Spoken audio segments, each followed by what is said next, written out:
did Abraham take on the ark? None. Noah built the ark. In this number sequence, I don't know. I haven't finished the question.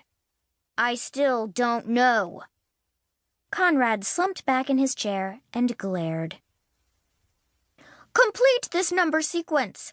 1, 8, 27, 48. The ninny persisted. She introduced herself as Dr. Hilda Hamish, and she was short and puckered.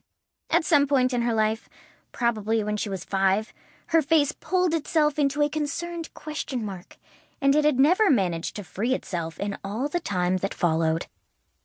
I don't know, Conrad repeated, and looked out the window. The ninny pursed her lips anxiously. She had promised to complete her assessment that evening, but if she couldn't get the boy to cooperate, she would be stuck. He was a scrawny 7-year-old with a head that was too large for his body, serious eyes, and a sad mouth. At that moment, he had his arms crossed over his chest and a stormy look on his brow. She considered how to proceed, and decided on a different tack. Your father told me you like numbers. Conrad turned on the poor woman. And did you believe my father? The ninny was taken aback, but instead of dismissing the question out of hand, she actually thought about it. Your father is a very smart man. No, my father is an important senator, and he is powerful in Washington, but that doesn't make him smart. There is a difference. Oh, she said nervously, and looked down at her assessment test, trying to figure out which question to ask next and how to get this process back on track. Do you know why you are here? Conrad pressed. He would be the one asking the questions now. Of course, she sputtered.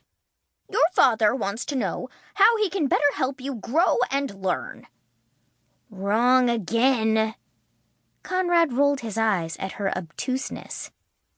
Today is my 7th birthday, but my father canceled my party because he's angry with me. She looked at him questioningly, and he admitted, I hacked the Defense Department mainframe and reprogrammed an orbiting satellite. The president found out, and now my father sees me as a threat to his political career. Conrad leaned forward in his chair and bore down on the flustered woman.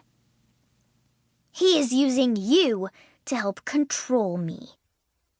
The ninny's face flushed bright red, and her mouth puckered into 4 different questions before giving up completely and turning her eyes back to her forms. Perhaps we'd better go back to language comprehension. She quickly flipped her pages about. There is something you should know about my father, Conrad whispered. The ninny shifted uncomfortably, her face almost cracking in half as it endeavored to fully transform into the question mark it longed to be. What is that? She asked. My father has a terrible secret. A secret? She whispered. Yes. He tries to hide it, but I'm going to find out what it is. A forest fire of goosebumps exploded up her neck. What sort of secret? Conrad held her gaze. Suddenly, the door to the room flung open, causing Dr. Hamish to jump out of her skin. Standing in the doorway was Senator Harrington. He was a man who'd been packaged to perfection. Tall, blonde, athletic, and topped with a walloping serving of charm and charisma. He was John F. Kennedy crossed with Brad Pitt, and when he smiled, he dazzled.